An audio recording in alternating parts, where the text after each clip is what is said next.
Good evening. I am Councillor Annabel Blackmore, the Chairman of the Planning, Infrastructure and Economic Development Policy Advisory Committee, and I'm very pleased to welcome you all to the meeting this evening. This meeting will be broadcast live and recorded for playback on the Council's YouTube channel. Will anyone else be recording this meeting? I ask so that people will know this is happening. If the fire alarm sounds during the meeting, and this has happened before, we have had a fire drill, please remain seated and members of the Democratic Services team will assess the situation.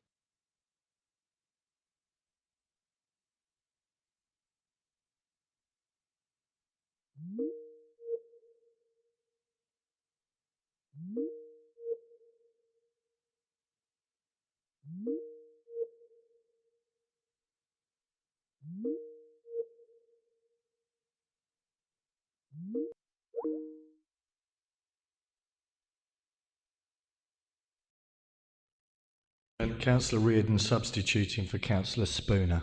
Perfect, that's really good, thank you. Agenda item 3, urgent items. There are no urgent items this evening. Agenda item 4, notification of visiting members. Now I can see Councillor Garton waving at me. So if you would be so kind, Councillor Garton, to come to a microphone and just let us know which items you wish to speak on. Good evening, Madam Chairman and committee members.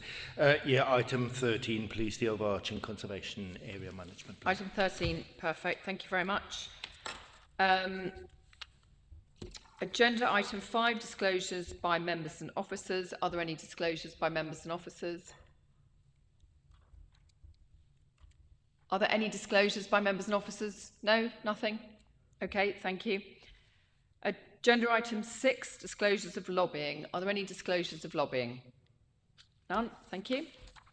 So we move to agenda item 7, and this is to consider whether any items should be taken in private because of the possible disclosure of exempt information.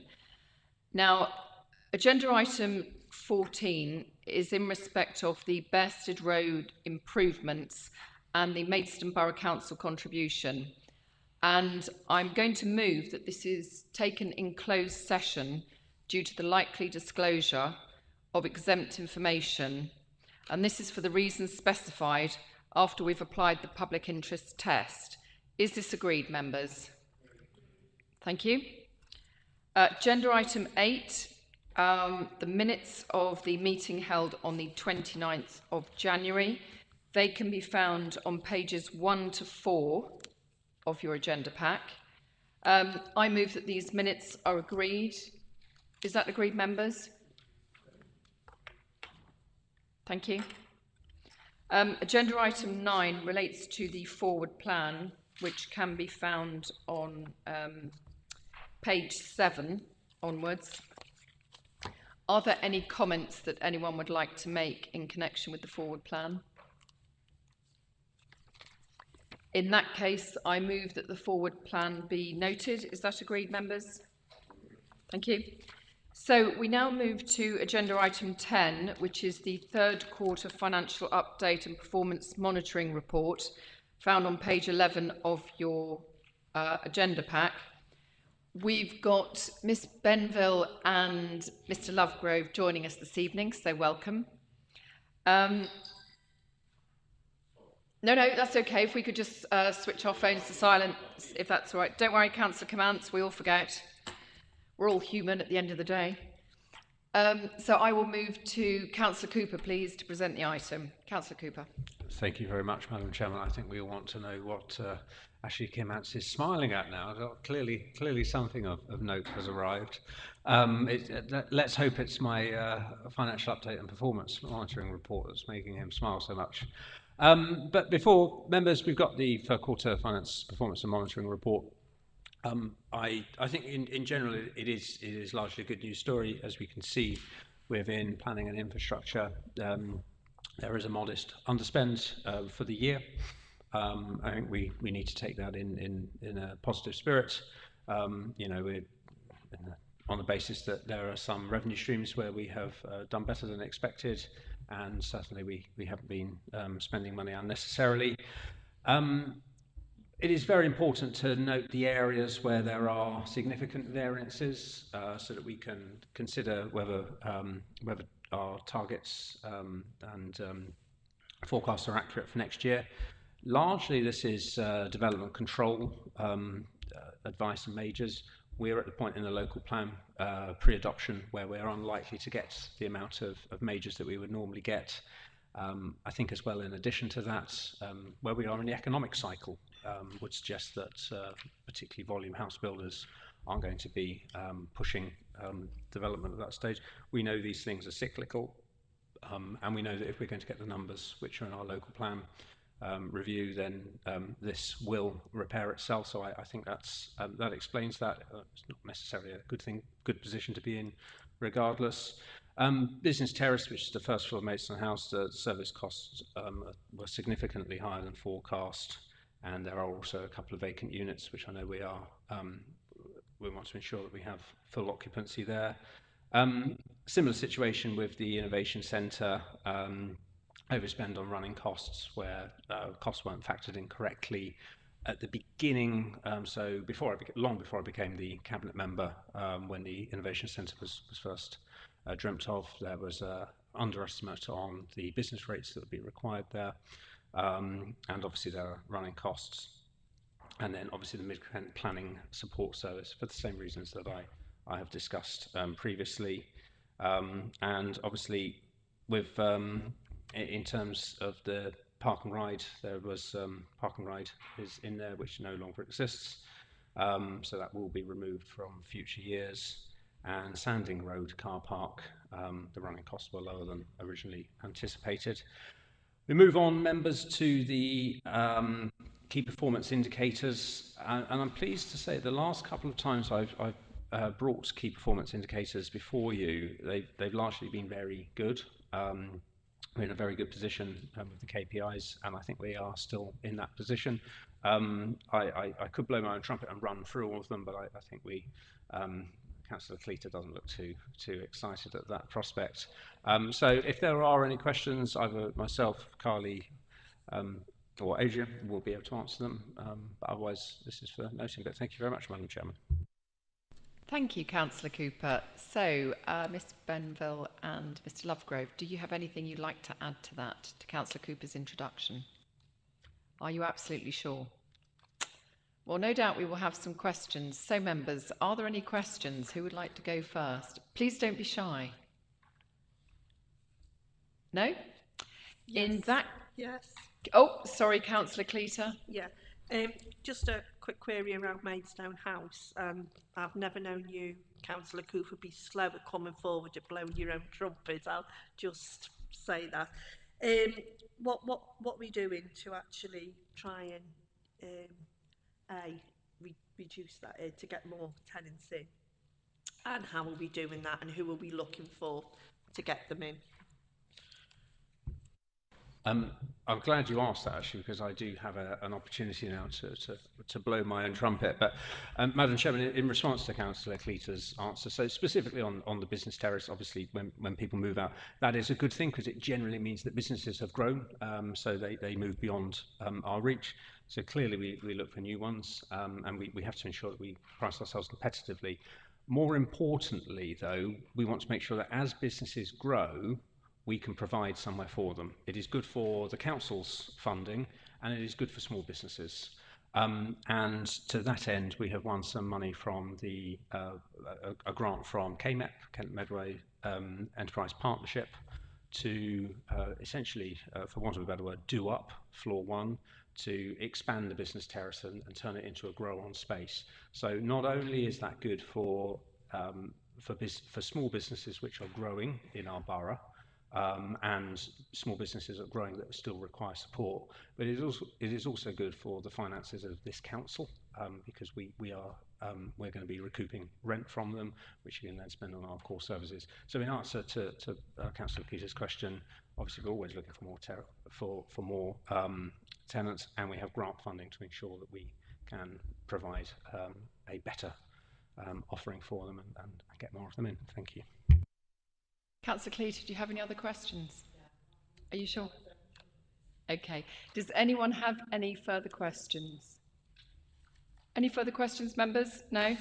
Okay, in that case, I would like to move the recommendations for this item, which can be found on page 12.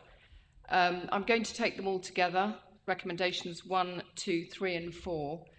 Is that seconded? Thank you, Councillor McKenna. Sorry, Councillor Conny, I didn't see you. I will look that way in future. Is that agreed, members? Marvellous, thank you very much. So if we could turn to agenda item 11, which can be found on page 30. We've just lost Mr. Lovegrove as he is leaving for the evening. Thank you for joining us. We've now got Miss Benville staying with us. And I believe that Councillor Cooper is going to open this item, please.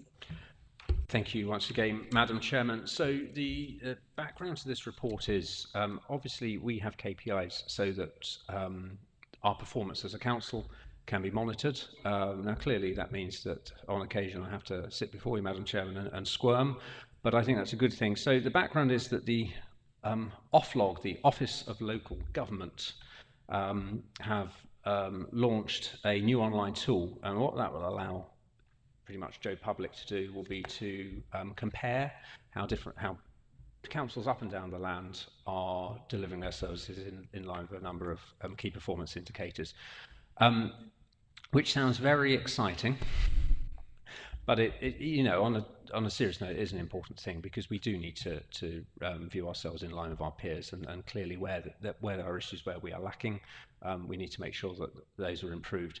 So a number of key performance indicators need to be aligned to make sure that the data that we're providing and the data that we're recording marries up so that people are in a position where they can compare them. So that gives the list in the appendix of a number of KPIs which are we already record that either remain exactly as they are or are being tweaked. And then also a number of new KPIs which we will record going forwards. And I think in the spirit of openness, I certainly wouldn't be opposed to any of the key performance indicators which are in there, but obviously I do offer that up to comment and query from members of the committee. Thank you, Councillor Cooper. When you referred to Joe Public, I'm sure that could be Joanne Public as well. I'm sure you wouldn't want to be... well, Joe could... my sister-in-law is indeed called Joe. And, okay. Absolutely. Right, we'll let you off. Just on page 37, I note it says births of new enterprises, which seems unusual. I don't know, creation of new enterprises. Births of new enterprises sounds unusual, but maybe that's just me, I don't know. It does seem an odd way. That is what the government call it, Madam Chairman. I have to say I do have a little bit of... I'm slightly sceptical as exactly how we will record that. You know, will we learn of every single person who becomes a sole trader in the borough? But nonetheless, that's what government call it, the birth of a new enterprise. Marvellous, thank you. Well, I stand corrected, and duly so. Are there any questions from members of the committee? Councillor Czubinski. Thank you, Madam Chair. No, just a comment, really. It's good to see the one of the new ones is the number of enforcement actions taken during the period, because I think that'd be a very interesting statistic. That's all it was. Thank you. Thank you. Are there any other comments or questions that anyone has relating to that item? No? Okay, so on page 31 we have one recommendation, which is to agree the draft performance indicators as listed in Appendix A. I'm happy to propose that from the Chair. Is that seconded? Thank you, Councillor Conyard. Is that agreed, members? Perfect, thank you. So if we move to agenda item 12, which can be found on, thank you, Ms. Benville, which can be found on page 39 of your agenda papers. We've got Ms. Exon and Ms. Stevens joining us for this item, and I believe it will be introduced by Councillor Burton. So to you, Councillor Burton, please. Thank you, Madam Chair. Good evening, members.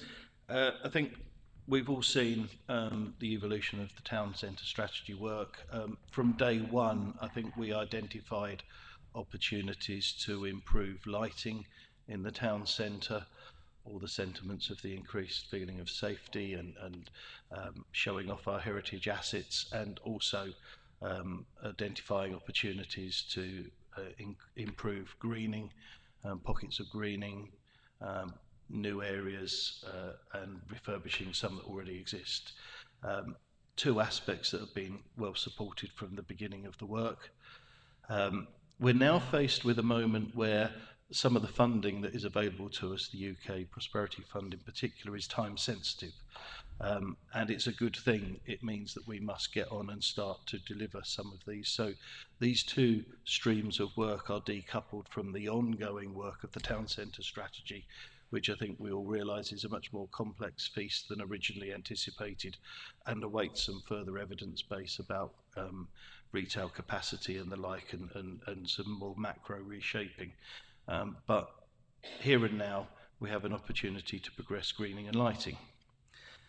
In addition to the UK Prosperity money, there are some pockets of Section 106 and other bits and pieces that we added to that to enable us to do a little bit more. And of course, it would be my sincere ambition that the sorts of things that we have in front of us this evening are the beginning of ongoing work. It's not the whole thing by any means, but it's the start. The first step is always the hardest step on any journey. Now, getting to the detail of what is proposed, there's some very good outlines in the report. The devil is always in the absolute detail, and the report makes it clear that there are bits that need further investigation as part of the delivery to see what actually is possible, and final estimates for costs. So we've got kind of a list of things to do, but we start at the beginning, and at some point the current pot of money will exhaust, but we've got more bits on the end just in case something can't be delivered. So we won't waste a scrap of any government money that's coming our way. Genuinely would like to sort of get a sense of your view on some of the things that are suggested in the report. Let me start with there's some illustrative pictures of greening in there. For example, in Jubilee Square here, the pictures that I'm thinking of, because the pictures paint 1,000 words, if it just makes it any the easier for you, if you turn to page 52, you'll start to see some of what I mean.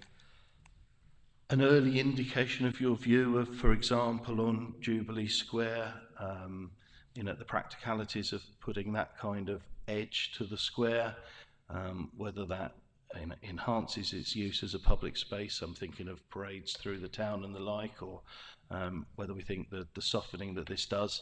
We've had some very successful floral planters in the town centre, well received, I think, by residents. It's certainly made it feel very upbeat and cared for, whether that's the kind of things that you like. The other pictures there show you some illustrations. There's quite a high impact hint at possible permanent closures of some roads at the end of Week Street. There's some big ticket stuff here, and I think because some of this is still conceptual, it's very important that there is a mechanism for giving the go-ahead in principle to our officers so they can really develop the work and get things underway, but a checks and balances of as a bit more detail comes in of exactly what it means. The report suggests in consultation with the leader. Another example I give you in the lighting, putting the lighting around the bridges. Originally we thought, well, that's pretty straightforward, screw some light bulbs to the side or whatever it's going to be, but then one discovers that the scaffolding costs more than the entire budget, so more creative mechanisms of achieving that by using projected lighting. But I for one would like to see a little bit more technical detail of how that actually works, and make sure we're not going to end up with Chinese lanterns if somebody walks in front of the projected lighting stream. So it does need that constant as the detail emerges, a democratic accountability to just make sure we're content with it. But really would welcome your comments, your thoughts upon the outline of the suggestions in front of us. I stress it's the beginning of a process that I think should go much further beyond this, but we have to start somewhere. I invite your comments. Thank you, Councillor Burton. Does anyone have any comments to make? Councillor Jones and then Councillor Cleet. Thank you, Chair. Yeah, I welcome more trees within in the town centre. That's really good. What I would like to be assured of is that there's a very thorough maintenance plan.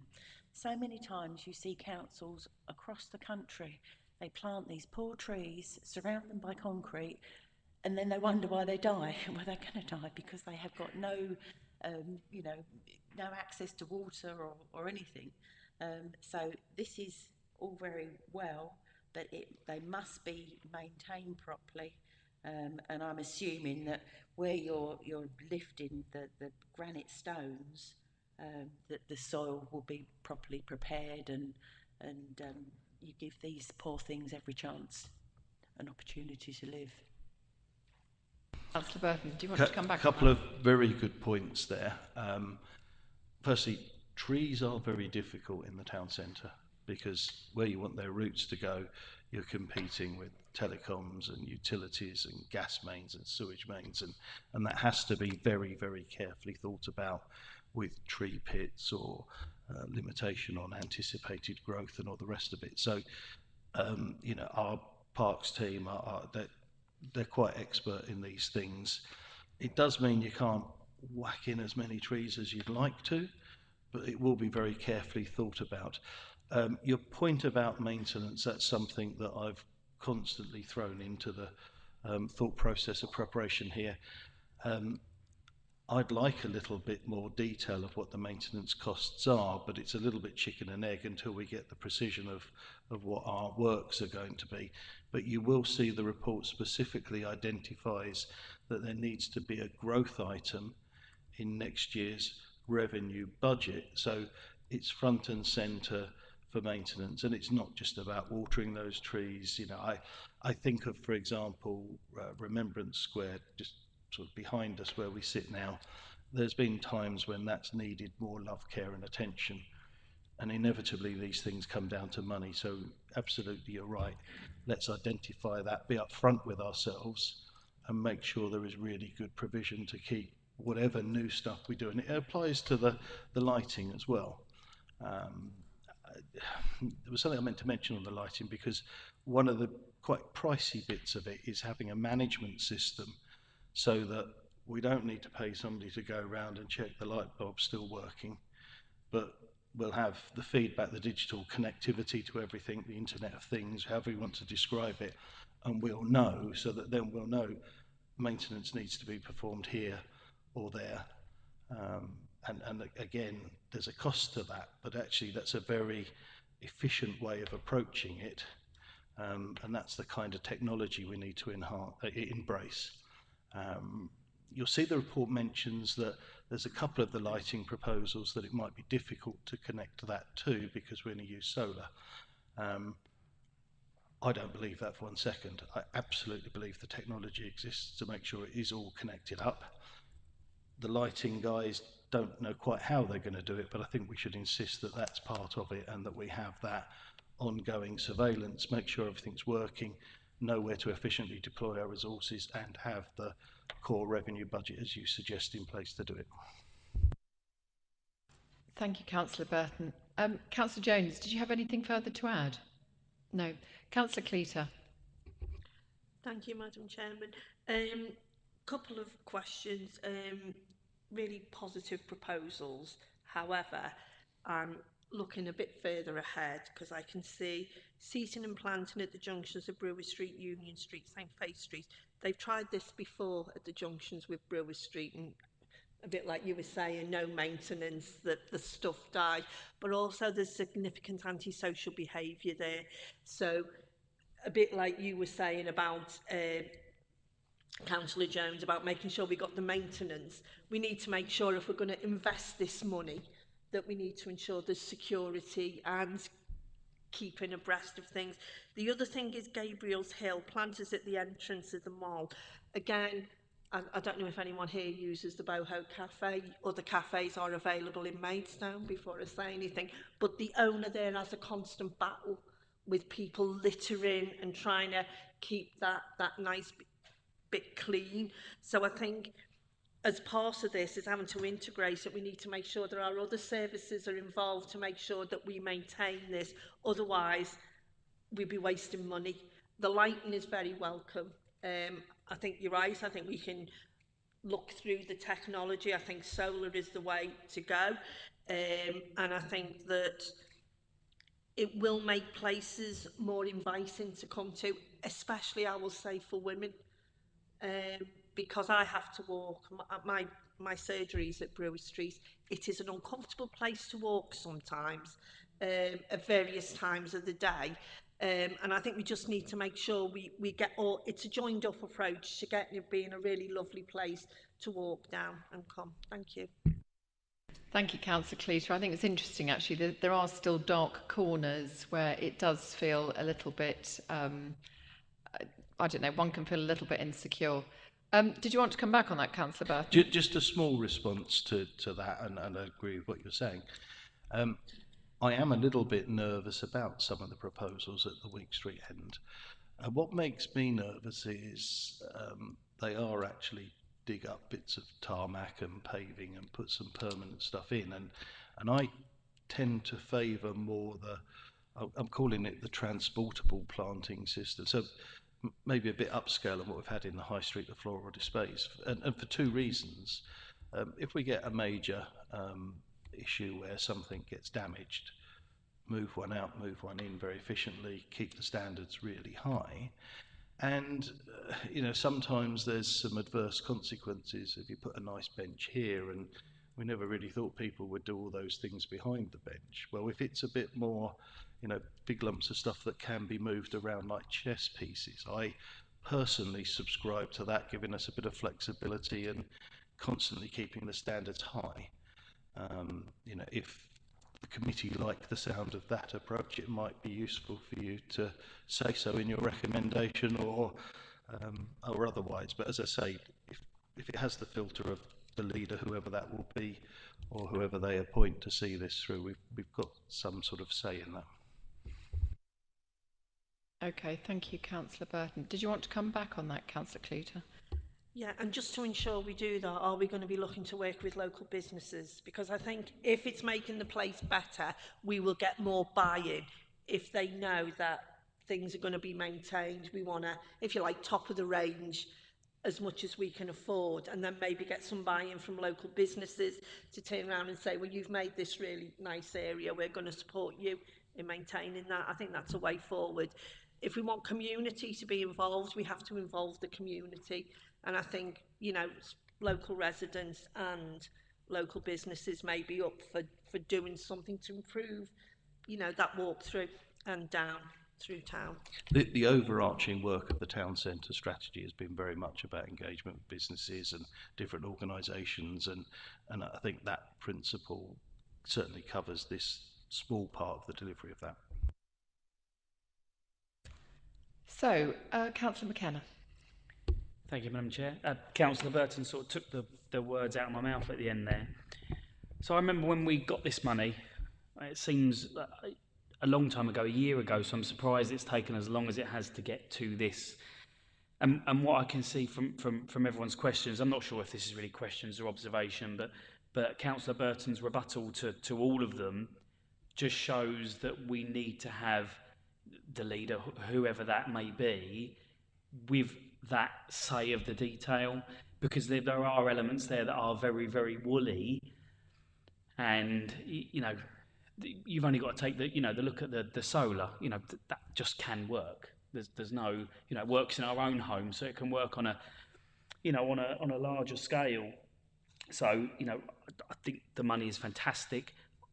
I would have liked us to have spent it all by now and then been looking for more money that was around, but you know, that obviously hasn't happened. But you know, your sort of words of checks and balances, devil's in the detail. I think with this, it's very, very important because we will be judged by it. So if we are going to be judged by it, I think we or the leader has to have that say, that sign off, that, extra layer of protection detail, however that may be. And as I said, you can see that in your rebuttals that, well, what about this? What about that? So I'm very largely in support of it, massively. But I think we need to have a mechanism by that's absolutely fine. But have we got a way to just check that and make sure we're happy with that final detail, that final say, and let's just get this pushed through as quickly as possible, spend the money and make the positive changes that, I think you were talking about a year ago when we got the money. Okay, so picking up on that, Councillor McKenna, you're advocating what exactly? Because I'm trying to just draw up a recommendation I suppose, a slight change to the wording where, either the recommendations and bits that be done be checked off by, the relevant cabinet member or whoever's in charge, just to make sure that, they're happy with them. Okay, I just want to... what I'm actually thinking about, I understand it's got delegate responsibility for delivering, etc., to the leader and the Director of Strategy and Governance. However, bearing in mind certain items were referred to, I wondered if you wanted that to become more specific. My only concern is if we start to be too prescriptive, does that mean everything is tied up in knots and the money can't be used because, the solar connectivity doesn't quite work for whatever reason, given the infrastructure that's already there? So that's why I'm saying, where are we heading with it? We can make the adjustment, but if we nail it down too tightly, do we then get ourselves into a problem? Councillor Burton. I'm not unhappy with the wording of 4 as it stands, because it does make it very, very clear. I think I'm accentuating the need for this to happen. Sometimes the chief executive will tell me off for getting too much into the detail with things, and it's going to be a very fine balancing act between telling them how to wire it up and actually just saying that the outcome we want is this. So it needs a bit of judgment, and ultimately the leader, whoever that is then, I think should be minded to bring it back to the PAC and a decision-making process if it's not obvious what needs to happen. Okay, thank you. Did you want to add anything else, Councillor McKenna? No, I think it probably just draws on from that, in terms of, as you were saying about the lighting, we would want to see the detail on how the lighting's going to work, not just sign it off. So, yeah, it is a fine balance. I think you're probably right, just making sure that we've got that check and balance, that if, the leader, whoever that may be, isn't quite comfortable with it, it has the ability to then come back round, to the PAC if it needs to.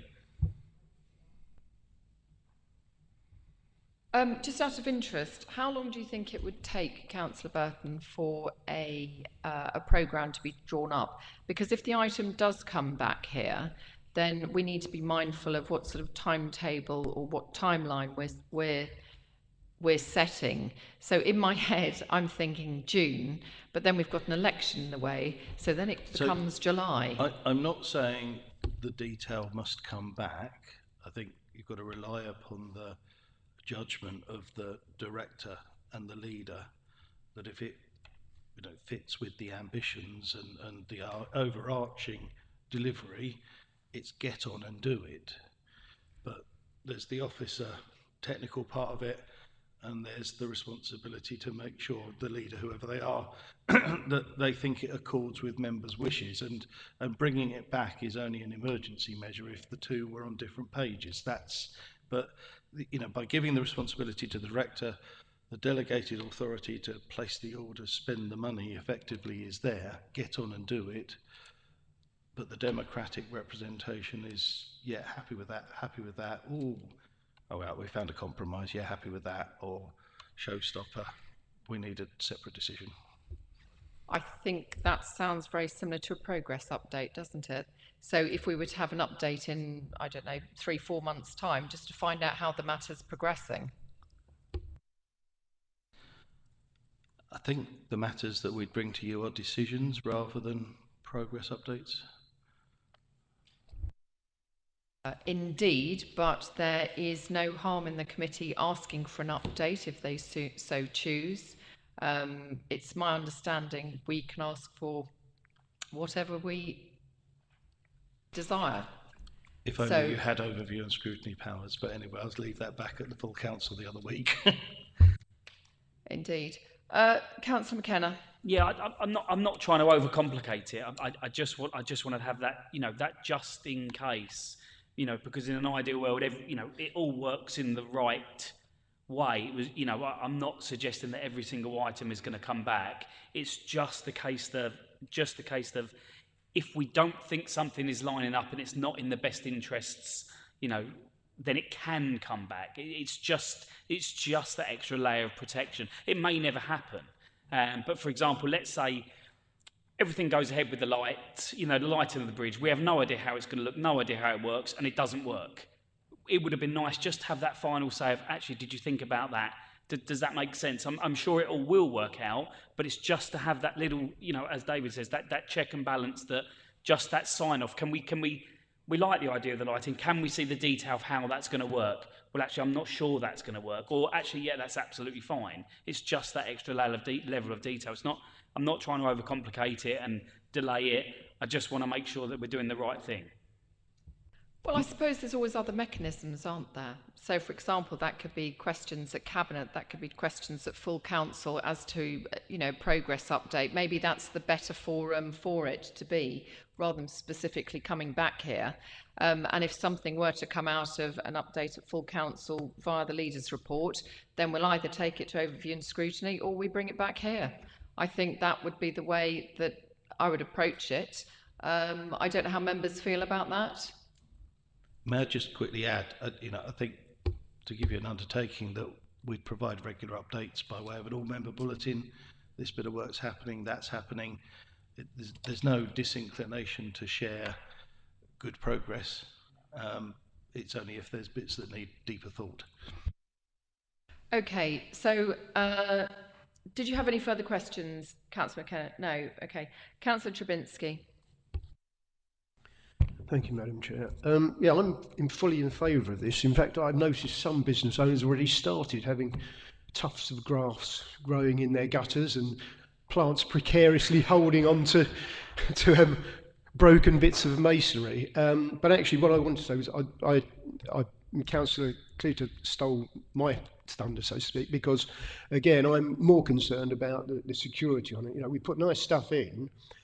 Nothing's worse than wandering down and seeing half a dozen empty cider cans thrown into the shrubbery, or indeed the shrubbery actually being damaged because people decide they're going to jump into it. So I would seriously like to have some kind of plan in place as to how we're going to make sure this is policed, so that we're not putting money into something that is going to be eventually wasted.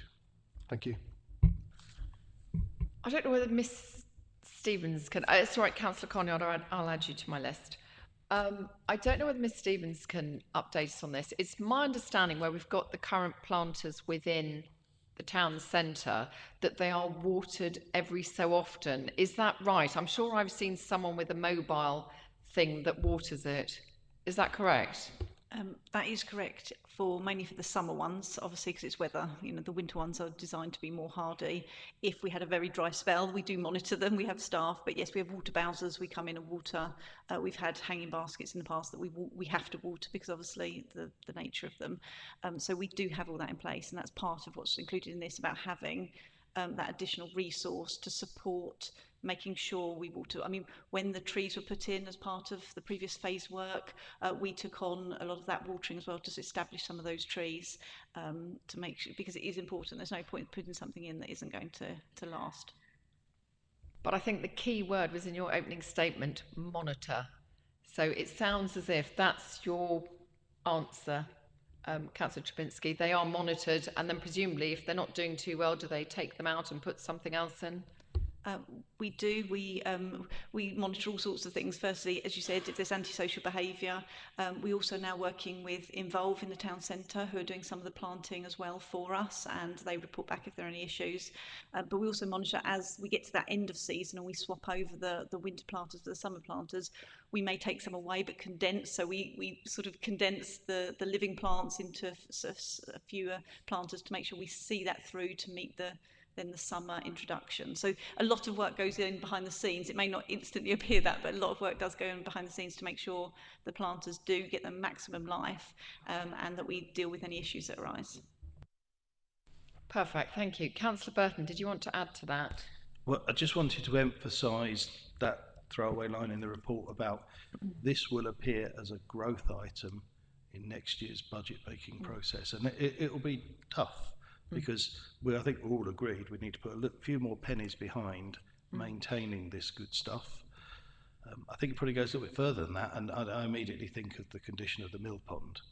You know, that mill pond needs more maintenance than it has now. It's quite an iconic feature as a drive past, but it will be some tough decision making that you'll have before you next year when you're balancing temporary accommodation, financial inclusivity, all the other budget demands. But I do passionately believe that we do need to do some extra in that maintenance budget. Unlike some councils, and they will remain nameless, I think we're very fortunate that we do have a balanced budget and we haven't had to make serious cuts, which is always quite refreshing. So, Councillor Cmance, I have you next, followed by Councillor Conyard. Thank you, Chair. One positive, one negative. It's picking up on what Councillor McKenna said about the lighting. Where I live, we invested in, because we've obviously got the street lights, but then we've got the car parks that are actually on the street but off the street, which actually we own, and they're quite dark of a night time. So we thought we would invest in solar lighting because it's the way forward. We shouldn't have bothered, because you've got the worst months that you want the lights to work are the winter months when it's dark.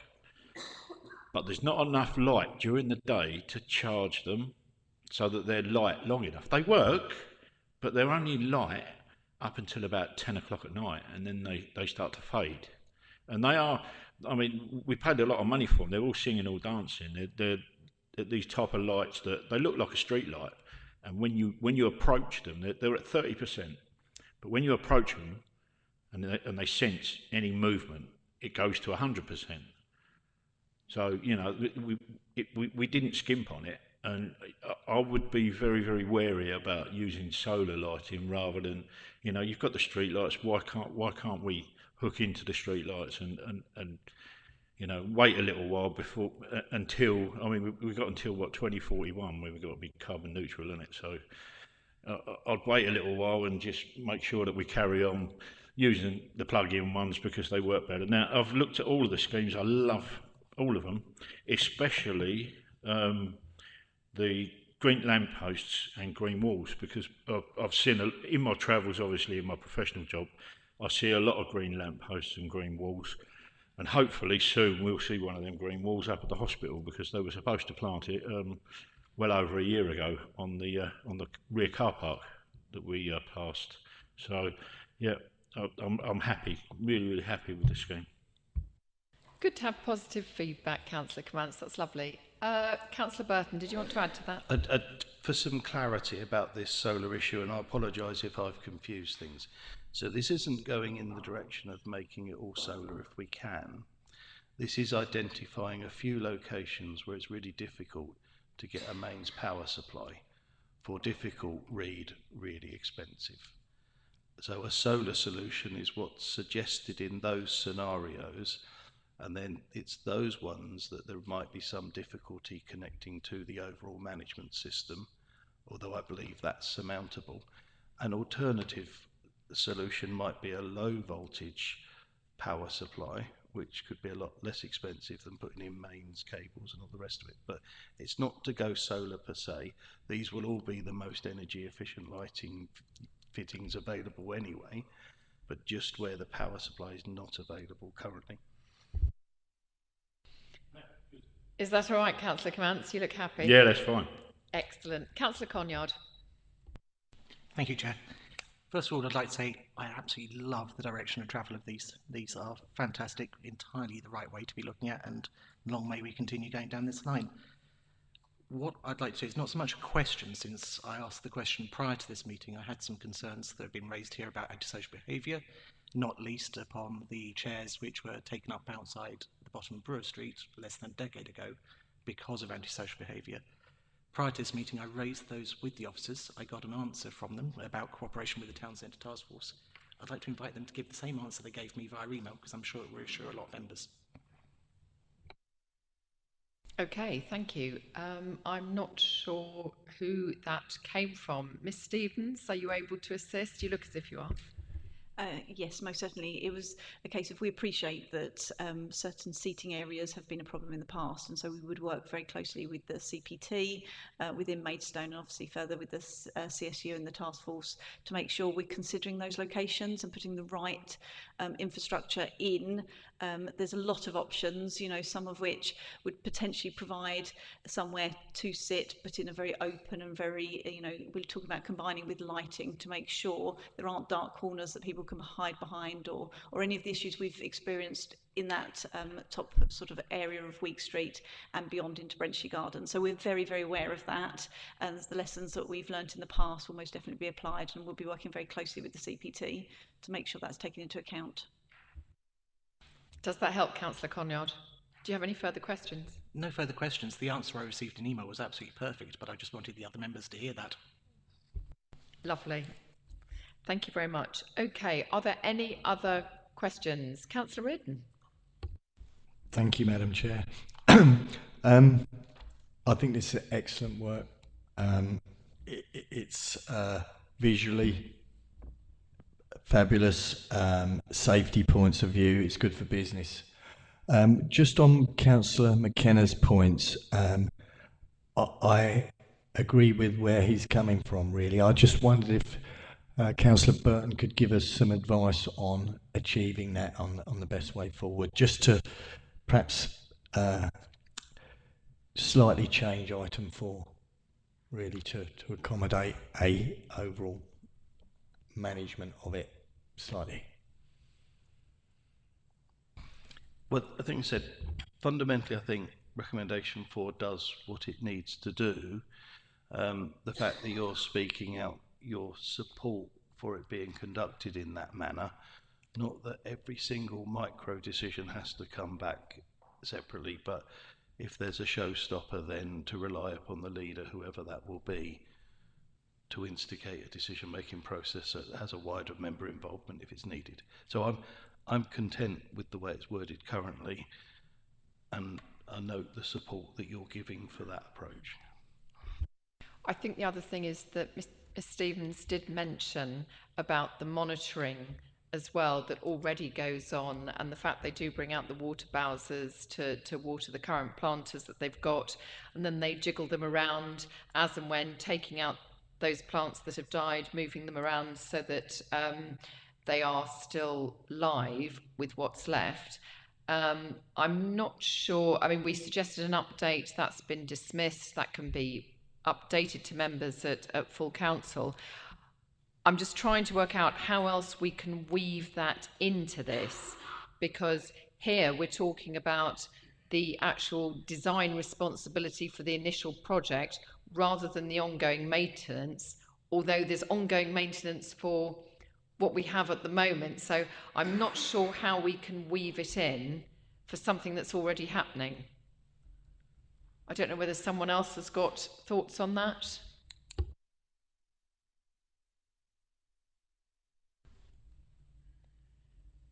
Because we've heard from the head of service for the public realm. Are there further words of comfort you can give us, Miss Stevens, other than those you already have, maybe relating to, for example, Councillor Burton referred to Remembrance Square. I think there was a time when it definitely needed a little bit of a facelift, or needed some upkeep, but that's now happening. So clearly somebody noted that, and then that's gone back, and a schedule of works, maybe not a schedule of works, but a maintenance programme was put in place.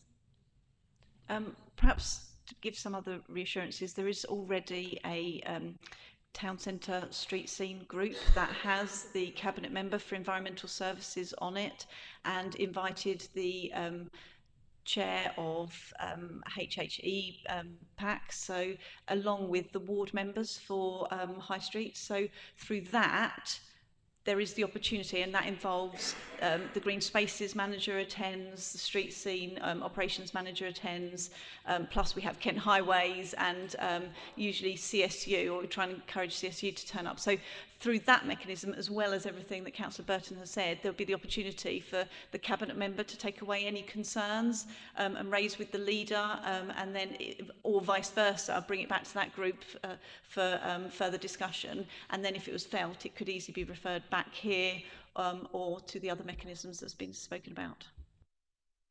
Thank you, Ms Stevens. I think that probably does give us small crumbs of comfort as to what actually happens. Sometimes we don't necessarily see the process, because the process happens very efficiently in the background, but it's not something we actively see. So, members, does that give us more comfort about the ongoing maintenance of the project? Councillor Conyard. Thank you. Just a quick point regarding the street scene. It is a fantastic group. I've sat in several meetings. However, at a recent one, I don't know whether, I doubt it's the latest, any member that is not a member of High Street Ward has been de-invited from attendance. So, although the area of the town centre covers multiple of wards, my ward in Eastward is a very small part of the town centre. Since I'm not a member of High Street Ward, my invitations have been retracted. If that is going to be a measure of control to make sure these things are happening, it would be great if that could be reconsidered. Is that something you're able to take away, Mrs Stevens? I can certainly take that away, and I think probably something through the Cabinet Member for Environmental Services as well to take that away, to look at the remit. I think it's obviously traditionally has been that ward, and there were views discussed at the time. Obviously there's concerns about opening it too widely, but I appreciate the High Street ward does not necessarily cover all the aspects we're talking about specifically here as well. So yes, myself and Councillor Garton will take that away, and obviously if that come back to you.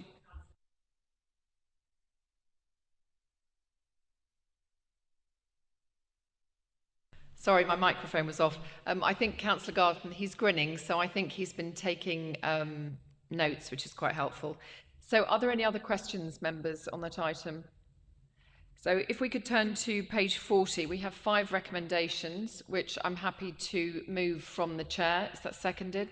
Thank you, Councillor McKenna. Are those agreed, members? Excellent, thank you. So if we move to agenda item 13, this is the overarching conservation management plan. Thank you, Ms Stevens, thank you, Ms Exon, for joining us this evening.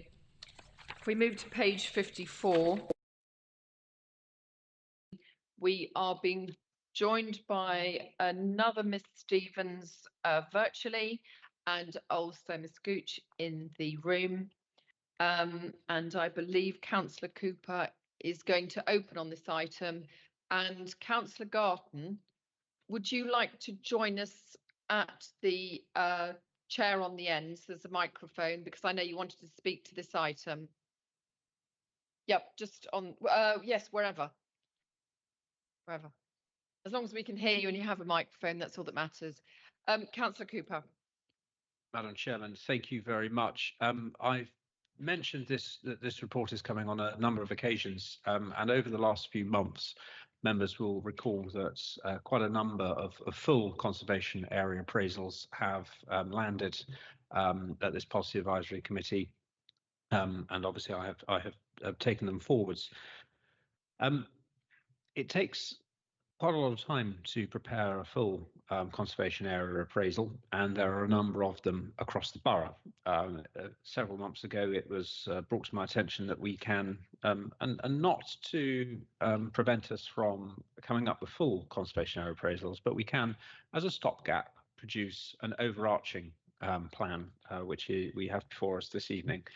And that will ensure that we have the planning policies, or the suite of planning policies which are required to ensure that we can determine any applications and make sure that there is proper enforcement in conservation areas that might crop up before a full appraisal is performed.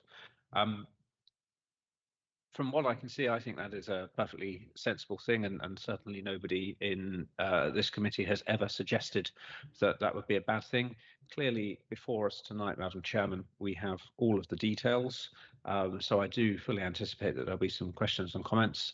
I'm happy to field them, although Janice and Anna, I'm sure, technically are much more capable than I am of asking any of Councillor Cleater's awkward questions. I generally would welcome comment, but thank you, Madam Chairman. Thank you, Councillor Cooper. So does anyone have a question which they would like to ask? Oh no, I'm so sorry. I need to go to Councillor Garton first. Apologies. So while you all think of your questions, we'll go to Councillor Garton. Thank you, Madam Chairman. I think this plan is very overdue, decades overdue, really. Conservation area management plans preserve the goodness in architecture in our borough, and so therefore it is very, very much welcome. There's two small items I would like to draw members' attention to. One at 6.114, carbon reduction incentives and schemes, page 81, the very final paragraph about the EV charging. Now, here we're talking about charging poles. I think this is a little bit prescriptive. In my eyes, I've got the imagination of the old parking meters, which were cluttering the pavements. And I think in some cases, having these poles in front of houses may be more intrusive than having little boxes on the side of the houses. So I would like to see that removed, simply for beware of unintended consequences. We don't want to make things more cluttery. But let me share with you a very deep experience I had in a conservation area in the London Borough of Brent in the Sudbury Court Estate. And I would like to draw your attention to 6.16 windows.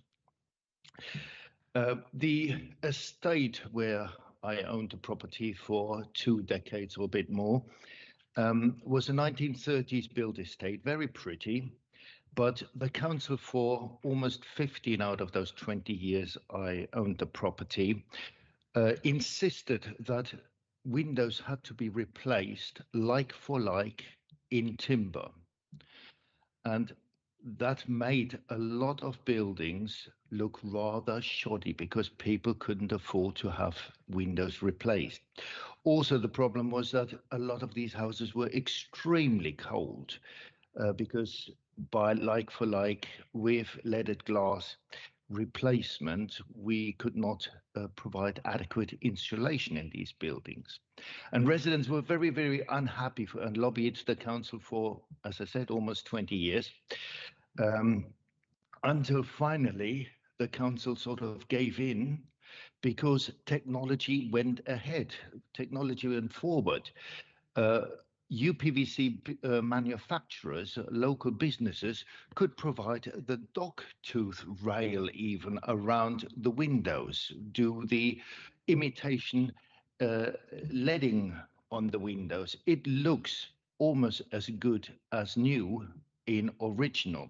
And so therefore I would like to have the reference to timber and metal and whatever is there at the first paragraph of 6.16 removed and judge every application on its own merit, because we want to make houses CO2 friendly, have houses warm, and at the same time we want buildings to look pretty. And if we replace something with modern materials, it may look pretty because it's new, it's white, rather than old, shoddy, rotten windows which don't even close properly any longer. I think the overall enhancement can be achieved without the detriment to the overall architecture of a conservation area. And we're talking here about conservation areas rather than listed buildings. Thank you, Councillor Garton.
fact that UPVC windows and other alterations have had. So it's something that we're obviously keen to protect the character of our conservation area and not have to consider delisting them or de-designating them. Thank you, Ms Gooch. Did you want to come back on that, Councillor Garton? If I may just say, I spoke of an experience here of a London Borough of Brent. UPVC is acceptable there. I'm not advocating that we're prescribing UPVC here. I'm only advocating that we're striking the word timber out of the proposed papers and metal and whatever, that we're simply leaving this open and decide every case on its own merit. A 1930s estate which had white windows, UPVC may well be suitable. Something older or whatever, where the old window frames were not white, obviously UPVC may not be the answer. I'm not advocating UPVC. All I'm advocating is to strike the prescription for timber. Okay, thank you, Councillor Garton. I think we'll go to Councillor Drabinski. Thank you, Madam Chair. I think the principles in this document are admirable, but one of the things I had trouble with is sorry, is that better? Please, red lights on. Red lights on. Can you hear me better now? Is that better? I can shout instead if you want. No, I think the documents, the principles are admirable, but I think if you have a situation, for example, as we know, village pubs and village shops are closing quite quickly these days, and most of them happen to be in very old buildings, and I think we have to have some kind of common sense approach as to what they should be able to be done with them.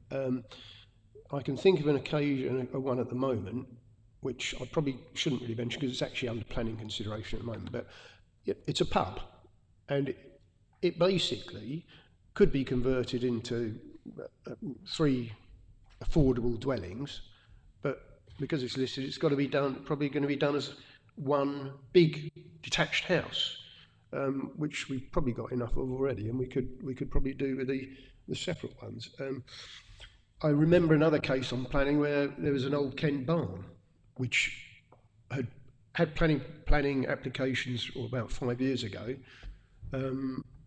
Then that was refused. Then when they put planning in again, there was virtually nothing left of the barn because they just left it down. So if we're looking at some of this stuff, we actually need to, if we're going to, like it says here, buildings in disrepair, or people who do things wrong, we actually have to have the resources to enforce against people who go against those things. So, would we have that resource? And because people will go through and try and get around these things. Okay, thank you. I think there's something kind of fading in and out, actually.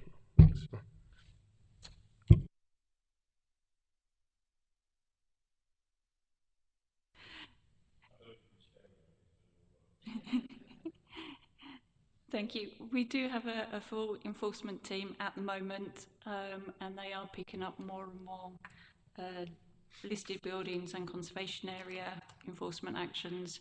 I believe we've got at least 2 going through the legal process at the moment, and more are following through. So they are being picked up. With enforcement, they have been understaffed for some time, but they, as I said, they are fully resourced now. And we are working closely with them to make sure that we are picking these up and progressing them as much as we can. Does that help, Councillor Drabinski? Yes, it does. But of course, this document will actually give them more to enforce, won't it? This isn't introducing new policies, it's just bringing together all the policies to make it clear and accessible for everyone. So it's always been there to enforce, but just people haven't, or the enforcement team just haven't had the resources to enforce everything that they wanted to do. Councillor Cooper. Thank you, Madam Chairman. I think at this point it is worth noting that we can't enforce everything, and there will be some things that slip through the net. And also with enforcement, we have a legal duty to ensure that we're proportionate. So that does mean that will always be some minor breaches that we can't enforce. And for example, recently someone complained to me that a tree house had been put up in somebody's garden, and they were very disappointed that there hadn't been very stringent enforcement on that tree house. And of course, you know, it's discussed, well, actually, you know, there's examples up and down the country where, you know, it isn't a done thing. On the whole, though, it is good that we have more things to enforce, because it means we have more rules. Now, I don't like rules for rules' sake. I think, you know, we have rules to protect the character, and to ensure that things don't not things that stay the same, but things that are deemed to be beautiful stay beautiful. And clearly bringing these suites of rules together into one concise place does make it easier for people to follow them, so that they don't inadvertently break rules and find themselves on the opposite end of the scale and being enforced in an area where they didn't think that they would be. So it's clear that with this document there are, looking at, I think, at one of the appendices, it does mention that various areas have had conservation documents associated with it. Seems to be more of the villages rather than some of the town or urban areas. But how does this dovetail with local plans? So where you've got a neighbourhood local plan, how does this document dovetail with it, or is there a hierarchy? It works in complement with each other, and under the MPPF, it's for the case officer to review with this document once it's gone through public consultation, and if it gets adopted, to consider this document as well as the neighbourhood plan and the local plan. And they should work in conjunction with each other, and the neighbourhood plan will be very specific to the area. So if there's something in the neighbourhood plan that's very specific, then that will have priority over this overarching document. That makes sense. Are there any comments that anyone would like to make? Councillor McKenna, you're looking as if you want to say something. Now, Councillor Madam Gans. Chair, Everyone's allowed to have a turn. I think I will get myself in trouble, so I don't think I'll say anything. I've got personal people and friends that are going through this, and there is no common sense approach that is used at all. So I think a lot of what is being said is lies. But I think to not get myself in trouble, I think I'll leave it at that. But there's no common sense approach used at all. None at all. Okay, I have to say conservation is often historic rather than common sense. You know, there are some people who would argue if you've got a grade 1 listed building and it has certain coloured paints, why can't you change the paints without having planning permission? You know, it's how far do you take it? You could also argue we're in a cost of living crisis, and common sense approach needs to be taken everywhere, where things are very, very difficult for lots of people, lots of small businesses. You could argue that there is a common sense approach and a line that needs to be drawn, not that's what it says. So, yeah, we'll leave it. I think we'll leave it at that. Okay, I think we're in danger of going completely off-piste, so let's all come back to where we were. Are there any other questions that anybody wants to raise in connection with this item? In that case, could I ask you to turn to page, I think it's 55, which is where we have a couple of recommendations, which I'm happy to propose from the chair. Are they seconded? Thank you, Councillor Czubinski. Is that agreed, members? Marvellous. Now, we are about to go to agenda item 14, and unfortunately, because this item is going to be in private session, I have to ask all members of the public to leave the room. I move that the public be excluded from the meeting for agenda item 14, the Bearsted Road Improvements Maidstone Borough Council contribution, due to the likely disclosure of exempt information for the reasons specified, having applied the public interest test. Is that, I'm happy to propose that. Is that seconded? Thank you, Councillor McKenna. And is that agreed, members, that we go into private session? Thank you. Thank you. So I think we need to turn the webcast off.